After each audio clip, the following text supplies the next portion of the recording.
Një njeri kishte 6 vajza dhe gruan e kishte 7 zënë për herë të 7.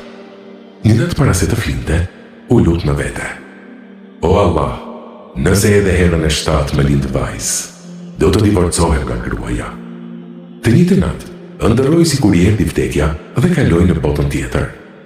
U gjend pranë xhehenemit dhe u hap dera e parë me qëllim që ta përpi. Por, në derë priti njëra prej vajzave të tij, e cila nuk lejoi që babai i saj të hidhet në xhehenem. Baba, nuk lejoj që ti të digjesh në zjarr.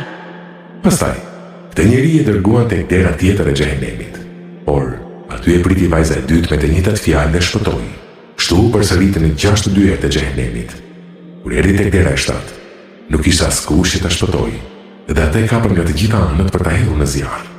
Dhe në atë moment, u zgjua duke u dritur i tëri, i përfshirë nga lumturia, menjëherë ngriti duart dhe i lut Allahut: O Allah, pasha madhërinë tënde, më dhuroj edhe vajzën e 7.